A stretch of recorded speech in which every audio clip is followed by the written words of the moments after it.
Hey folks, welcome to another edition of Fitness Friday Posi-TIPS with Rachelle. Folks, we're on Fitness Friday. It is always the best day of the week. Gotta love it. And folks, I want to kick this episode off, which is going to be a challenging episode, with something certainly more lighthearted. Something that happened to me at the Novi Square Shopping Center. For those who don't reside in Novi, just most of you, that is the shopping center that is the location of Dollar Tree. Yes, Dollar Tree. So ran into Lamine, and there's some people that have been rocking with me a long time, and they know Lamine, and I've recounted a similar story that happened. Ran into Lamine back in 2019. He is the cleaning supervisor for Powerhouse Gym in Novi. So he's been there since about 2010. Long time, very loyal employee. Was hired by the living co-founder, Will Davish, and so ran into him again. And so you'll recall back in 2019, for those who've been rocking with me long enough, I was actually at that time member of Planet Fitness in Commerce, Michigan. So back then, and there was a repeat that happened again this time, 2022. Back in 2019, ran into Lamine, and he is incredibly loyal. I mean, and that's a whole lesson in and of itself from a recruiting and a hiring standpoint, just the loyalty of employees and what they do when that loyalty, certainly when they're very loyal employees. So in 2019, ran into Lamine, same shopping center, like I said. And it was all about, coming back to Powerhouse. and at that point, it was, hey, well, I know you were at the Powerhouse Gym in Novi, but we actually have the new location of Powerhouse there on the corner, in the border of West Bloomfield and Commerce Township. Since at that time, I was a member, actually passed that gym on the way to my Planet Fitness location. So then you'll recall, for those who know, the answer was a resounding no. But, very polite, very respectful. I have a lot of respect for Lamine and, his role and that, it just, again, and I respect his position and his loyalty in that situation to be like, hey, we want you to come back, yada, yada, yada. And this time, so in 2022, the pitch has evolved to, okay, well, I know, I was telling him about Edge Fitness and, he didn't want to hear too much about Edge Fitness. Understandably, when you're loyal like that, you don't want to hear too much. And so I was telling him, I recently went to the grand opening for the Warren, Michigan location, the newest location here in Metro Detroit. And, it's growing, it's a corporate chain, and, much like iguanas and other, animals and certain, I have my natural habitat as well. And so I said, it's a good fit, and, it's great. And so all of that, his loyalty, like, he really didn't want to hear that. So he goes on to tell me, well, I know that, but guess what? We're going to be building, there's going to be a future location of Powerhouse Gym in Northville. So that will be closer. And so anyway, yada, yada, yada. Much like 2019, there was a repeat with my answer being a resounding no. I mean, and there's a whole lesson in of itself. My approach is holistic here on Fitness Friday Posi-TIPS. And the lesson being, folks, you got to be secure in your decision making. When you make decisions, particularly when you decide to walk away, when you decide to leave a situation, you got to be strong enough and secure enough in that to be like, nah, I'm good. Because those type of things may happen to you where people may try to kind of recruit you back or invite you back or whatever. And so, but anyway, just had to share that with you. The answer was a resounding no. But like I stated, like I told him, hey, I am pro fitness. I want every entity within the fitness space to succeed and to thrive at any and all times. And so I want nothing but the best for all of my former gyms over the last almost 20 years. I want everyone to thrive. I want you guys to do well, continue to grow, continue to thrive, and all of this and that. And so, but I just had to share that with you. And like I said, I honor and I respect Lamine, and that's why when I do run into him, and I run into several people at that Dollar Tree, folks, several people. And so I respect his position, but I also most importantly, I respect his loyalty in that situation. And recognizing that's what loyal employees do. They recognize, like, hey, the founder used to, the founder used to watch Posi-TIPS, and the founder, was really inspired by her, and she's gone, and she's been gone for, I think, 5 years in July. But again, the answer is no, I'm good. Like the iguana, I'm in my natural habitat now, and all is good, and moving on. But just had to share that with you folks. But from a hiring and recruiting standpoint, that's what loyalty looks like. That's what loyalty looks like. Been there since 2010. He is incredibly loyal. And I remember walking in when he would see me back in the day when I was a member. You give that ceremony, you give that nod. Yeah, people give that nod and keep it moving. So, but he's one of the many people that will tell you when you run into me outside of the gym, And some people have actually said, you know, you're actually a lot friendlier, or they'll say you're a lot nicer than you come across in the gym. So very, very different. But you know, in the gym, inside the gym, it's time to work out, and I mean business. But outside of the gym, certainly much more talkative and chatty and friendly. But on to today's episode, folks, where it's about to get serious real quick. So we're going to talk about fitness litigation. And you know, for each year, just in my personal life, I always have a yearly theme. And so for Fitness Friday Posi-TIPS, my 2022 theme is panoramic vision. And so what does that do? And what do I mean by that? So I'm going to share throughout the year some things, some issues that I typically wouldn't or haven't talked about in a long time. And I'm going to do that, throw these in more consistently in 2022 to again enlarge your vision and to have you to challenge your thinking, continue to challenge your thinking, but want to encourage you and challenge your thinking towards some of the challenging issues that perhaps are not top of mind, and or perhaps you think, well, you know, that could never happen to me, or that could never happen here, or you know, that's something like the case I'm going to discuss today. Like, you know, that happened to Texas, that wouldn't happen in my state, or whatever. And so I want to challenge your thinking, and particularly from a leadership perspective, want to continue as we all learn and grow and evolve as leaders. It is so important. So on to the case, folks. I'm going to talk about a case, fitness litigation. This case was filed February 1st, 2022. And if you haven't heard about it, you will now. I mean, this has been pretty big news. You reported all over. And what I did, I actually printed out the legal complaint. So I'm going to read quite a bit of it. This is going to be a very reading intensive, more than usual, a reading intensive episode, but not going to read all of it in the interest of time. It would probably take me an hour to really thoroughly read this. I'm going to save my commentary for the end to keep this episode moving, because that would slow me down and bog me down, and don't want to, in the interest of time, don't want to do that. So folks, here it is. I filed, like I stated, February 1st, 3:15 p.m. and by Felicia Petray, the district clerk, Dallas County, Texas. Kayla Buckley was deputy. So, cause number DC-22-01388, State of Texas plaintiff versus Brittany Dawn Davis and Brittany Dawn Fitness, LLC, in the District Court of Dallas County, Texas, 95th Judicial District. Okay, to the Honorable District Judge, plaintiff, the State of Texas, state in parentheses and quoted, acting by and through the Attorney General Ken Paxton, complains defendants Brittany Dawn Davis and Brittany Dawn Fitness, LLC, defendants again, violated the Texas Deceptive Trade Practices / Consumer Protection Act, Texas Business and Commerce Code Section 17.41 at SEQ dot, in parentheses, the DTPA, and for causes of action would respectfully show the court the following. Going to skip the discovery, except for there's 3 points under discovery. I'm going to read the third. In addition to non-monetary injunctive relief, the state seeks monetary relief, including civil penalties, attorney's fees, and cost of over $250,000, but not more than $1 million. I'm going to go on to read some of this section. The defendant, so section 2, defendant. Defendant Brittany Dawn Davis is an individual and Texas resident. Davis has at all relevant times done business throughout the United States and in Texas through defendant Brittany Dawn Davis, LLC, an entity she personally controls. Defendant Brittany Dawn Davis is the managing member of the corporation Brittany Dawn Fitness, LLC. And it goes on to say she can be served, processed at her last known residence. Not going to read that address. Just yes, this is public information. You can find this legal complaint online, but still, I'm not trying to read out somebody's address on Fitness Friday.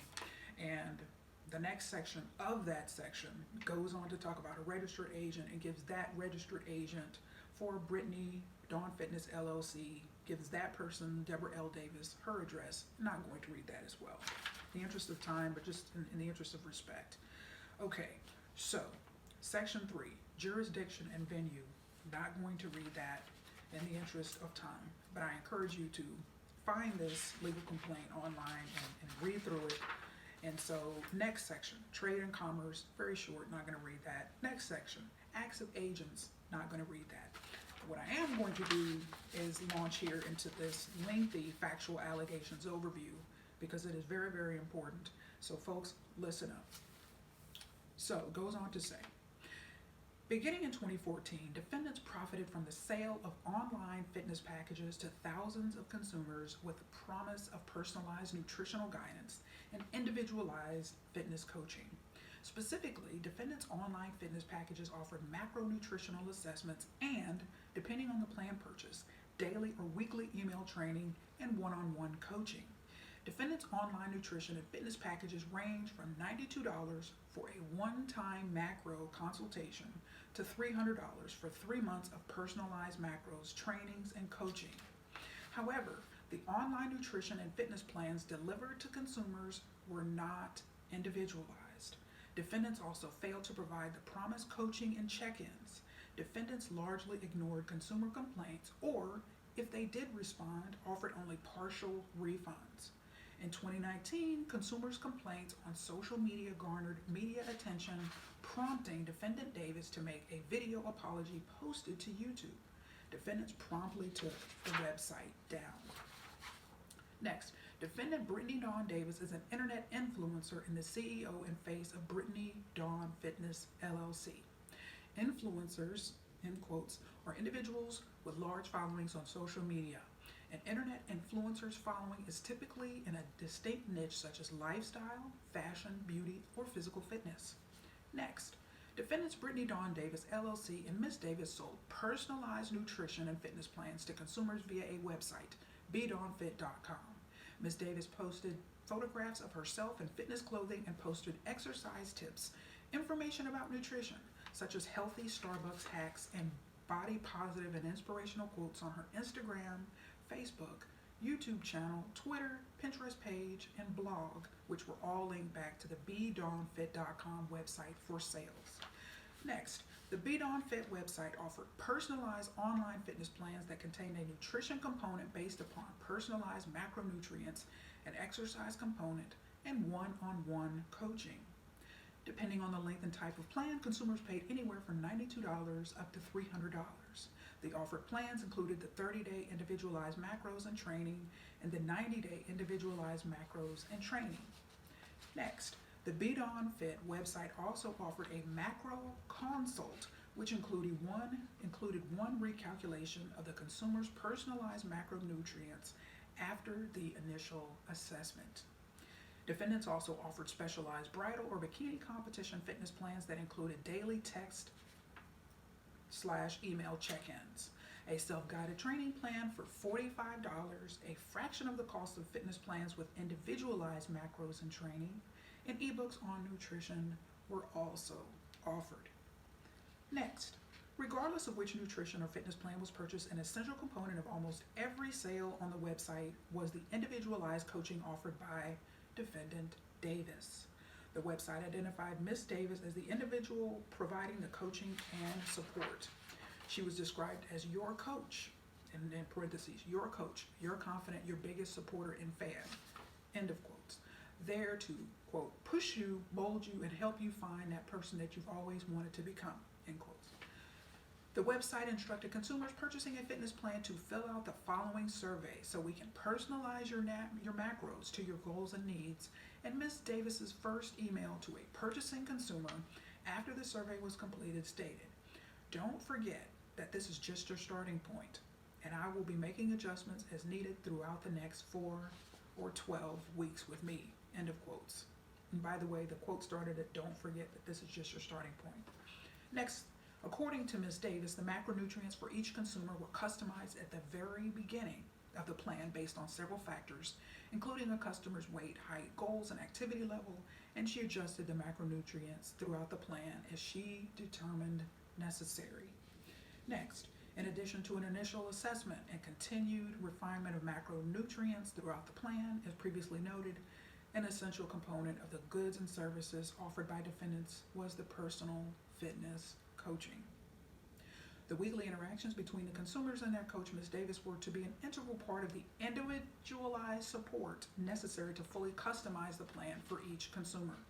The coaching, be it weekly emails or daily text messages, were promised for the full 30, for the full 30-day or 90-day duration of the promised nutrition and fitness plans. Next, however, defendants repeatedly failed to provide this essential component. Many consumer complaints stated that they did not receive the individualized coaching they purchased as part of their fitness plan. One consumer who purchased a 90-day individualized macro and training plan received one email back from Ms. Davis after her initial check-in. No further coaching nor adjustments were offered or made. Another consumer who had purchased a 90-day individualized macro and training plan stopped receiving any contact from Ms. Davis after the first 2 weeks.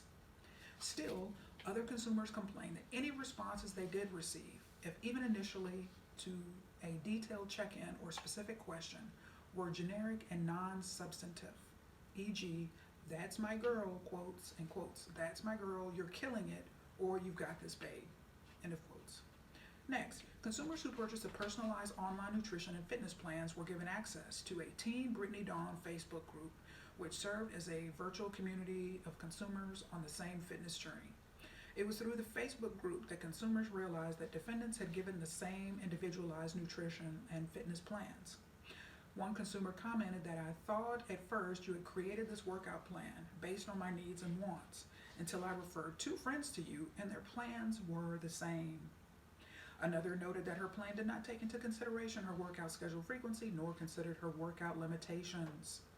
And, as discussed above, since defendant Davis was not providing individualized coaching in response to the daily or weekly check-ins, consumers were not receiving the promised adjustments to the workout plan to achieve their individual fitness goals. Next, in addition to the lack of coaching or individualized fitness plans, defendants did not customize each consumer's macronutrients at the beginning of the fitness plan. Although consumers answered personal survey questions at registration about their height, weight, goals, and activity level on the promise of an individual assessment, defendants delivered generic macronutrient guidelines to consumers. One consumer found that she and another consumer of approximately the same height had a suggested caloric intake differential of only 60 calories, even though one weighed 140 pounds more. Next, defendants also failed to provide the adjustments to macronutrient promised for the duration of the fitness plan. One consumer complained she was never provided a macronutrient adjustment even though she was working out and her body was changing. Another was a beginner weighing 200 pounds who almost passed out from inadequate nutrition. Defendant Davis did not respond to her emails asking for assistance. Another consumer suffered extreme hunger and sent email after email seeking help from Ms. Davis, who finally responded a month later, scolding her for not letting her know how bad the hunger was earlier, even though each email explained her issue. Next section here, a subsection of the same section, folks, very, very important also as well. And this is titled, "Misled," in bold, titled in bold, "Misled Consumers with Eating Disorders." All right, let me go on. Defendant Davis posted videos on YouTube explaining she overcame her eating disorder through exercise and healthy eating. In the same social media post, she then offered links to her fitness and nutrition plans.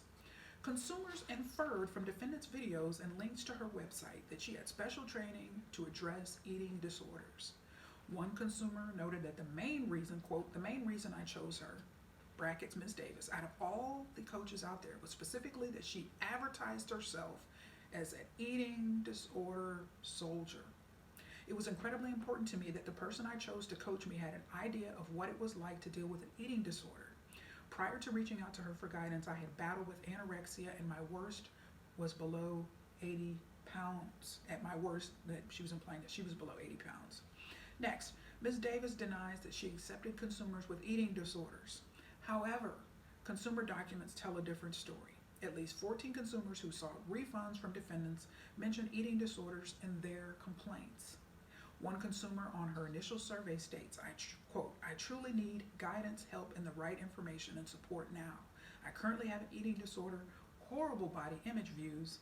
I am underweight for my height," end of quotes. Ms. Davis's response was, quote, "Great, welcome to the hashtag Team Brittany Dawn family," end of quotes. Defendants proceeded to provide cardio exercises and low-calorie macronutrient suggestions that would only be suitable for someone who needed to lose weight, not put on. Next, another consumer wrote, when I filled out your new client questionnaire, I clearly stated that I was currently suffering from a restrictive eating disorder and looking to increase my caloric intake. The nutrition plan she received from defendants had a calorie intake significantly lower than what the consumer, who needed to gain weight, had reported. Here's another bolded section of that entire section, which goes on to state, defendants charge consumers a shipping fee, even though the nutrition and fitness plans were emailed, incurring no mailing or shipping fees. All right, so the next section, and I'm not going to read it in the interest of time, is false, misleading, or deceptive acts. And so it's pretty lengthy, and so going to skip on to the next section, the injury to consumers. Defendants have, by means of those unlawful acts and practices, obtained money or property from consumers who are entitled to restitution, or in the alternative have caused actual damages to identifiable persons who are entitled to compensation. Next section, trial by jury. Plaintiff herein requests a jury trial and will tender the jury fee to Dallas County District Clerk's Office pursuant to Texas Rules, Civil Procedure 216 and Texas Government Code Section 51-614.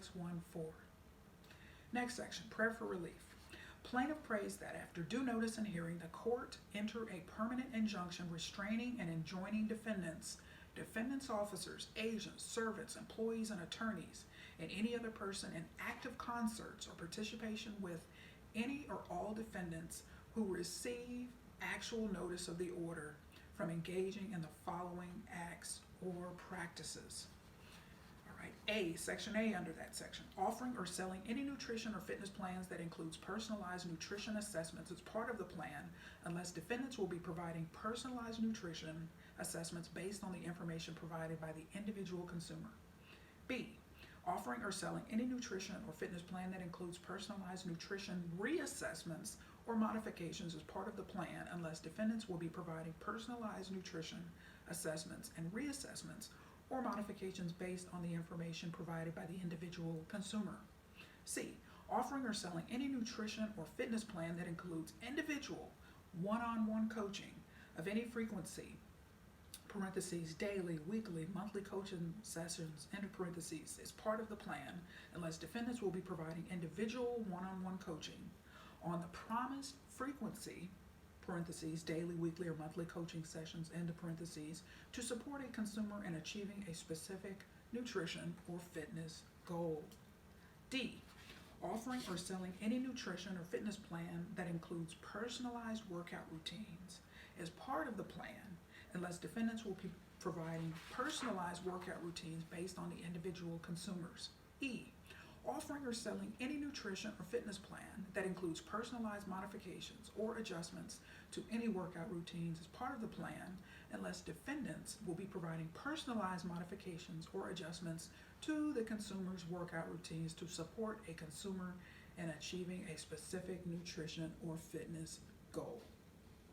F, offering or selling any nutrition or fitness plans that includes daily or weekly check-ins with a coach as part of the plan, unless defendants will be responding to daily or weekly check-ins from consumers with a personalized message related to specific nutrition and or fitness progress of that consumer within 48 hours of the check-in.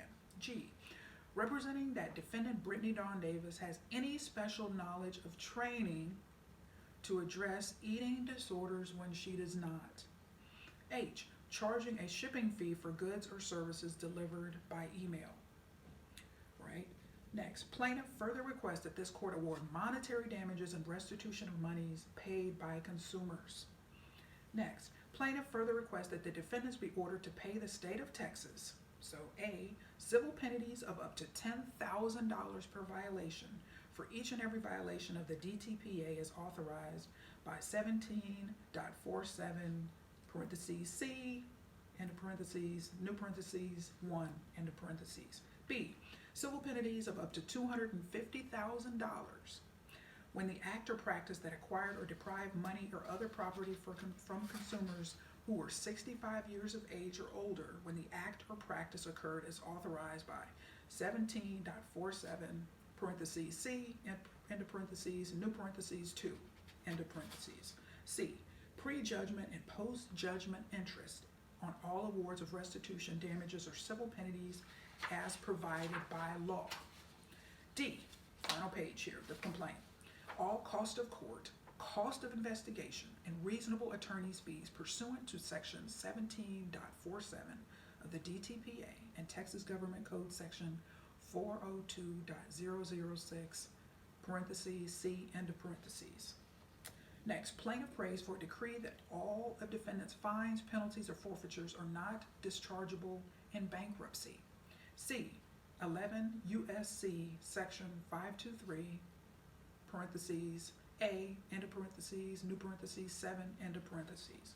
Plaintiff further prays for the court to order an equitable lien and conservative trust on all of defendants' assets, personal property, and real property, and grant the state an interest in said assets and property. Finally, plaintiff prays for any such other relief to which plaintiff may be justly entitled. Respectfully submitted, Ken Paxton, Attorney General of Texas; Brent Webster, First Assistant Attorney General; Grant Dorfman, Deputy First Assistant Attorney General; Sean Coles, Deputy Attorney General for Civil Litigation; and lastly, Stephen Robinson, Division Chief, Consumer Protection Division.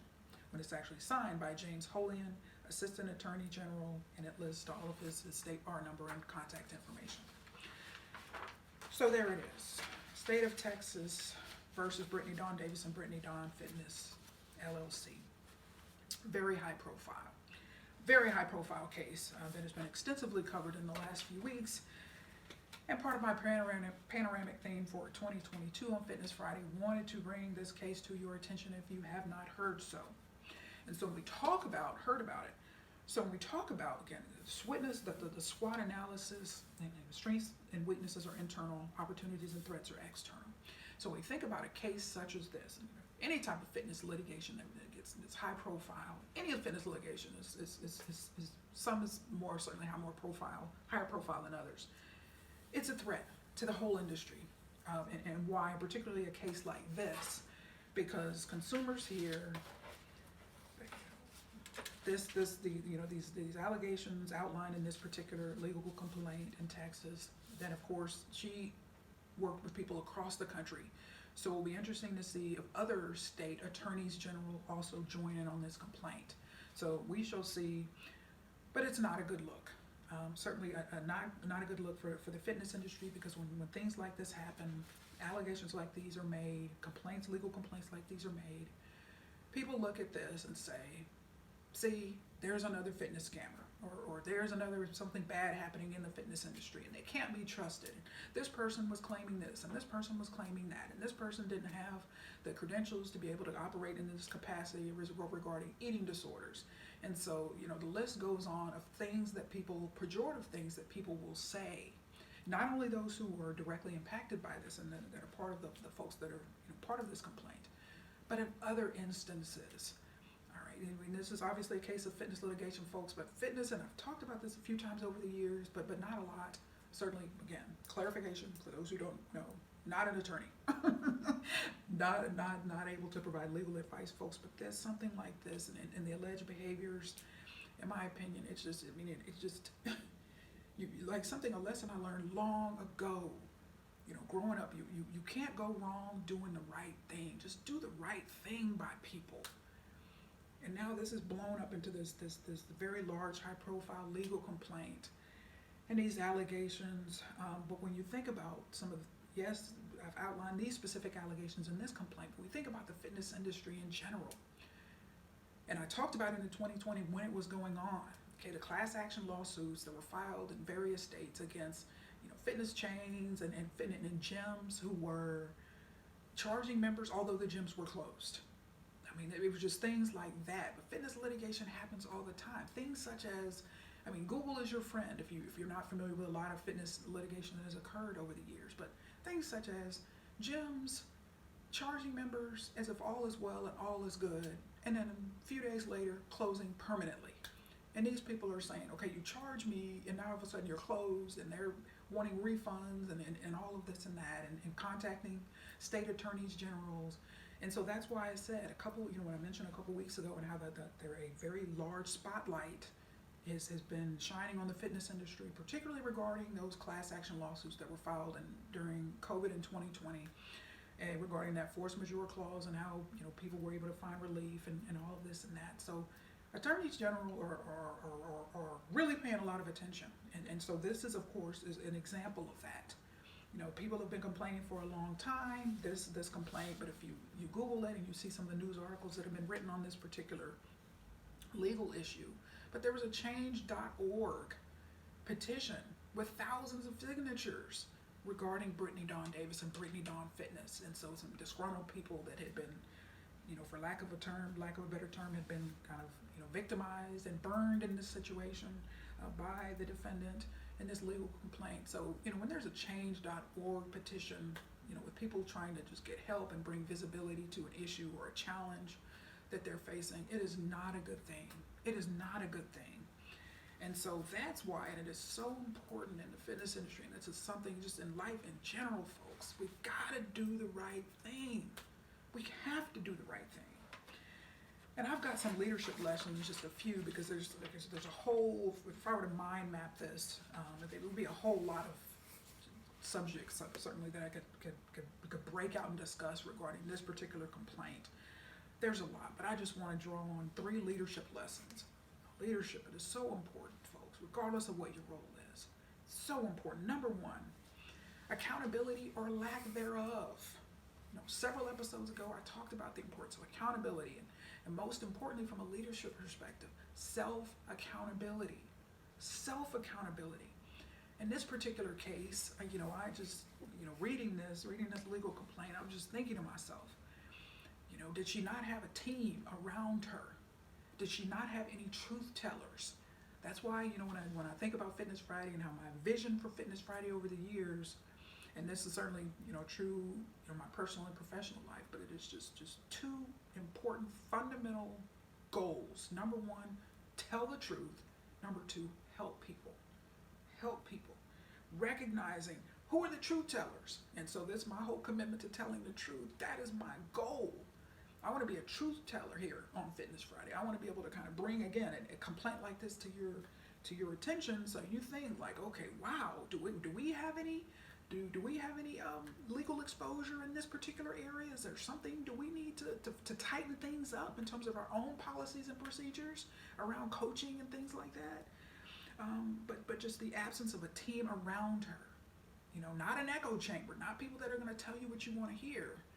While that may tickle the ears and feel good, but it is so important to have truth tellers around you that will challenge your decision making, challenge your thinking. When they hear things that may be sketchy, okay, no, we're not going to do that. We're not going to go on that path. There's got to be a better way. We got to do the right thing. All right, as tough as that may be, truth tellers, you want to have some truth tellers around you. Next, from accountability standpoint and from a leadership standpoint, what credentials did she have in this particular situation? Yes, to be advising people with eating disorders. There's some legal exposure around that. You just, how is that handled? Somebody that may be, in the other extreme potentially, with all due respect, somebody that's super morbidly obese, the type of folks that you see on Dr. Now's show.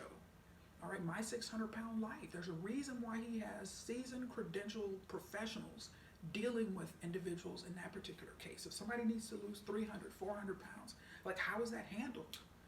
What policies and procedures are in place, and are individuals truly credentialed and able to help people in those situations? And in this particular case, and that's why there was a whole subsection on her dealing with individuals with eating disorders. What credentials does a person have? If someone comes in and tells a person, yeah, I struggle with anorexia and I have eating disorders and this and that, like how is that handled? And that's why this is such an important issue, because she kind of labeled herself, according to this complaint, as an eating disorder soldier. Hey, I've been through it, but particularly from a legal standpoint, from a legal exposure standpoint, is going through and having gone through it enough, or does there need to be, in the absence of actual training and expertise and education and credentialing and licensing to be able to handle those type of issues.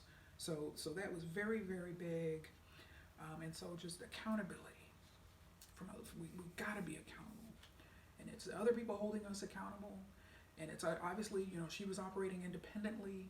And then that's always going to be kind of an issue with people who operate independently. But you got to be careful. In the next section of integrity, just doing the right thing and not over-promising. Like, we can't be over-promising people, regarding in professional situations and personal situations. Don't be promising people things that you can't deliver. And that's what, again, in the absence of a team and people kind of saying, like, hold on. She offered these services because she was an influencer and had thousands and thousands of followers on various social media platforms. It took off very quickly. And she may have been, again, I don't know her, I have no interaction with her, but she may have had, like many people would have, it's just things took off much faster than anticipated, was overwhelmed, didn't know what to do. But that's why it is so important to have other people around you to challenge you and check you. To say, okay, what are you how are you able to promise people individualized coaching when you have thousands of people signing up for this and there is no humanly way possible for you to be able to carry out these promises that you've made to people? All right, so it is, and this can happen in so many different ways in various industries. So I think some of the key issues here apply certainly in the business sector across industries. I mean, this could be something as a business or a company is running a promotion and they've budgeted X amount of dollars for said promotion, and then all of a sudden the promotion blows up, it's all over social media, and there's not enough funds to cover the promotion. And so how is that handled? All right, because there's advertising laws in terms of what, and deceptive advertising, all of that comes into play. And it's, do you honor your promise even though it will break the budget? Or do you say, sorry, the promotion is no good, or it's only good for this number of customers, and everyone else who bought the said item or service based on thinking that they were going to get the product or service at a discount or at this price or whatever on this promotion, do you just kind of say, well, this number of people they're not gonna get the promotion? You have to be very clear about what you're promising, what you're doing, why you're doing it. But folks, integrity is so important. Integrity is so important. Doing the right thing even when it's hard, even when it's admitting, in her particular case, okay, this is taking off faster than I thought. I have thousands of people signing up for this. There's no way I can do this individualized coaching, folks, but this is what I can do. And then, one potential suggestion, hire a team of nutrition experts, licensed, or registered dietitians. Hire people that will be able to say, hey, I can't do this one-on-one. I don't have the credentials. I'm not able to do this. There's thousands of you, but I got a team of X number of people that have joined my team and that are going to work one-on-one with you to help you achieve your goals. There's just different ways and there's different scenarios in terms of how that could have been handled. But it's just the individualized. We've got to be careful about telling people it's going to be individualized and personalized if people are going to get the same thing. All right, if there's a promise or if there's a implication that it's going to be, whether direct or certainly indirect, that it's going to be individualized, personalized, and people are getting the same things, folks. And in the age of social media, people talk to one another. What did the legal complaint state? Okay, in this Facebook group, people were realizing, hey, she's giving us the same thing. She's giving, and I'm in a whole different situation. Somebody weighed, 140 pounds more than another one, and they were given, a plan that was just, right, when you promise individualize, customize, make sure that's what you're delivering. And if not, just be honest and upfront and say, hey, I have a template, but I'm able to make tweaks, whatever this and that, whatever the case may be, but just be honest with people, because people talk, particularly when things go bad, when things go wrong, as is evidenced in these alleged behaviors in this complaint. Lastly, impact. And I touched upon this here when I talked about whether it's a class action lawsuits against fitness facilities across this country that were billing members when their gyms were closed. any negative, high profile, it's just a black mark on the industry. Another black mark on the industry because, like I've stated before in previous episodes, the billing and the cancellation issues have dogged the fitness industry for decades now. For decades now. And so, highlighted last couple of weeks, Pure Fitness coming to the U.S., allowing members from Europe, coming over from Europe. They have a number of locations in Europe. Coming into the DMV area, have already come to that area of the country, allowing members to join, freeze, and cancel memberships at the click of a button on the app. So it's those types of things. That is solving a problem, but by allowing members to do that is solving a decades long running problem in the fitness industry, where people cancel and then they're continuing to be billed, and it has been a very ugly situation. And that's why I stated here the last 2 to 3 episodes that from a legal standpoint, attorneys general are recognizing some of the challenges that the fitness industry has caused consumers. And this is one where you've got the state of Texas, Ken Paxton and his team, attorney general, going after a very high profile individual. So this will put other individuals on notice, but it also should just reinforce some common life principles of just being just not promising more than we're able to deliver, operating with integrity, doing the right thing. There was issues around, in the legal complaints. People wanted refunds. There was problems around that, offering only partial refunds, and some people didn't get anything at all. So it's just not good. And that type of thing happens in the fitness industry. Where there are cases brought against gyms because somebody canceled on X date and they're still being billed and they just want their money back and they have proof that they canceled and they continue to be billed, and then all of a sudden a legal complaint is filed. And that fitness entity or gym or studio, whatever the case may be, is refusing to give that person their money back. Sometimes they do, sometimes they don't. And so now, again, litigation, or a complaint being filed, a formal complaint being filed. And so just not a good thing. Just not a good thing. So folks, we got to recognize, what are we promising? Are we able to deliver?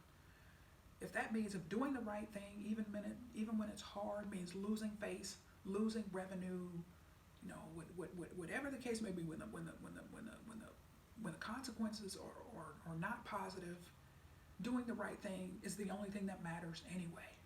Because now you're talking about negative publicity, you're talking about being in the news, you're talking about, again, being a black mark, a potential black mark on the fitness industry when you're being covered in a publication or a number of magazines and fitness publications and newspapers across the country, and certainly globally with the internet around the world, are hearing about things like this. And just recognize, operate within our wheelhouse, operate within our lane. That's why I'm very careful. I've been mentored by attorneys, wonderful people, and just recognize, what are you promising? Provide disclaimers. Like me, hey, I'm not an attorney, not able to provide legal advice. Other issues, and other episodes. I'm not an investment advisor, not giving you legal advice before I cover a specific, fitness entity or entities. And so, folks, I just wanted to bring this to your attention, because there's a lot here, and there's just kind of a lot that went wrong. There's a lot that could have happened that could have certainly changed this situation when it was small, when it was slowly building. Some truth tellers in this situation could have said, wait, hold up now, hold up. Or even in the beginning, some truth tellers could have, okay, what is our launch plan? What are we trying to do? Who is our ideal customer? How do we plan on servicing that customer? If it's one-on-one coaching, we need to have, particularly for thousands of people, we need to have a massive staff of folks to provide individual one-on-one coaching. And so from a one-on-one coaching, got to recognize from my first point here of leadership lessons of accountability, that one-on-one, that's what that one-on-one coaching is all about, right? Steeply rooted and foundational and fundamental to that concept, one-on-one coaching, is accountability. People are looking for accountability in that situation. And if someone isn't able to provide it, that is easily identifiable and easily documentable. Is that even a word? Able to be documented. And so just recognize, folks, we got to do the right thing. I mean, truly the tide can turn in the fitness industry in such a positive way to just make a commitment to do the right thing, no matter how costly, no matter how much it hurts, no matter how hard it is. Just do the right thing, because you don't want to end up in court. You don't want to face individual legal complaints or class action lawsuits, or you just want to stay away from that. And at Fitness Friday, I'm pro fitness, and I always want to steer you in the right direction. I want to challenge you to be your best, to do your best, and doing the right thing, and having with integrity, and operating with accountability, and recognizing the impact of your behaviors, not only on just your facility, your facilities, entity, but also on the industry as a whole. Also, we want to be positive representatives of the fitness industry. We want people to be able to look at us and say, this is a positive light, this is a positive person committed to integrity and doing the right thing, folks. So that is all I have for you today. I hope you have a great weekend, and stay tuned for next week's episode. We'll continue to talk about some of the tough issues in the fitness industry. But until then, remember, I am positively passionate about your fitness, success, and leadership, and doing the right thing.